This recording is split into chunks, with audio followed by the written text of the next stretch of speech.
Hi friends, Nivin పాలి హీరోగా నటించిన సర్వమాయ సినిమా ఈ మధ్య రిలీజ్ అయింది. ఈ మలయాళం సినిమా థియేటర్లో రిలీజ్ అయి విజయవంతంగా ప్రదర్శించబడుతుంది. రియా షిబు, అజు వర్గీస్, జనార్దన్, ప్రీతి ముకుందన్ ప్రధాన పాత్రలు పోషించిన ఈ సినిమా ఎలా ఉందో ఇప్పుడు చూద్దాం. Prabhendu Namboothiri guitar player. అయితే అతనికి అవకాశాలు లేక పంతులుగా మారి తన ఫ్రెండ్తో కలిసి పాలక్కాడ్లో పూజలు చేస్తూ ఉంటాడు. అలా ఓ ఇంట్లో ఓ దెయ్యాన్ని వదిలించడానికి వెళ్తాడు. అక్కడి నుంచి అతనికి మాయ అనే ఒక దెయ్యం కనపడడం మొదలవుతుంది. ఈ మాయ అనే దెయ్యం తానెవరో, తన తల్లిదండ్రులు ఎవరో, తన గతం ఏంటో తెలుసుకోవాలని హెల్ప్ చేయమంటుంది. ప్రభేందు ఆ మాయ యొక్క మంచితనం, అతనికి ఆమె చేసిన హెల్ప్ని గుర్తుంచుకొని ఆమెకి సాయం చేయాలని డిసైడ్ అవుతాడు. ఆ తర్వాత ఏం జరిగింది, అసలు ఈ మాయ ప్రభేందు నంబూత్రికే ఎందుకు కనబడుతుంది, ఆమె గతం ఏంటి, ఆమె ఎలా చనిపోయింది తెలుసుకోవాలంటే సినిమా చూడాలి. ప్రభేందు పాత్రలో నివిన్ పాలి చాలా బాగా చేశాడు.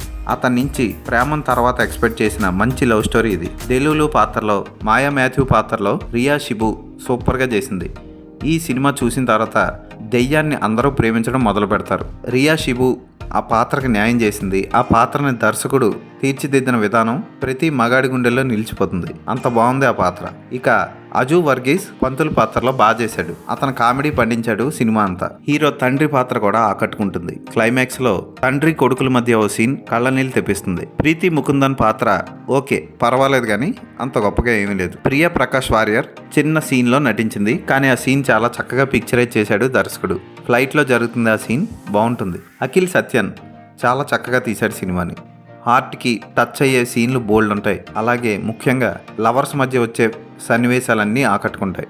చెరువుగడ్డ దగ్గర ఫైట్ చాలా బాగా తీశారు. నివిన్ పాలి నటన, రియా షిబు క్యారెక్టర్ సినిమాని నిలబెట్టాయని చెప్పొచ్చు. ఇక జస్టిన్ ప్రభాకర్ అందించిన పాటలు ఆకట్టుకుంటాయి. ఇంటర్వెల్ దగ్గర వచ్చే రికార్డింగ్ సీన్లో బ్యాక్గ్రౌండ్ మ్యూజిక్ వావ్ సూపర్ అనిపిస్తాడు. ఓ పాట కూడా బాగుంటుంది. ఉన్న పాటలు రెండు బాగున్నాయి అనిపిస్తాయి. ఎక్కువ పాటలు లేకపోవడం ప్లస్ పాయింట్. ఫోటోగ్రఫీ బాగుంటుంది. ఎక్కడ అసభ్యతకు తావు లేకుండా చక్కగా తీశారు ఈ సినిమాని. ఇది ఒక మంచి ఫీల్ గుడ్ సినిమా కాదు, ప్రతి లవర్ కంపల్సరీ చూడాల్సిన సినిమా. క్లైమాక్స్ని ముగించిన విధానం చాలా బాగుంది.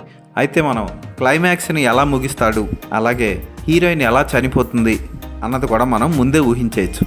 ఎందుకంటే లీడ్ సీన్లు అలా తీశాడు దర్శకుడు. కొంచెం ఆలోచిస్తే మనం ముందే ఊహించేయచ్చు. అయినా పర్వాలేదు, క్లైమాక్స్ని చాలా హృదయంగా మనసుకు తాగుతూ ముగించాడు.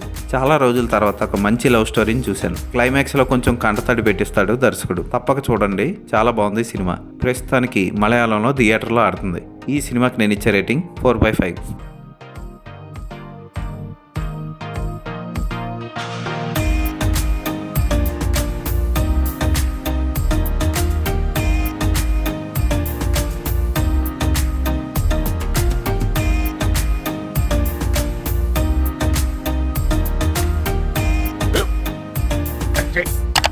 స్కూల్ బెంచ్ లో ఎంత గట్టిగా ఉందరా?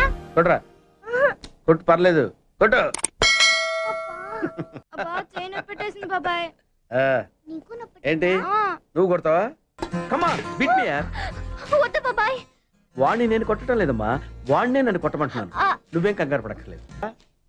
అడుగుతావేంటి?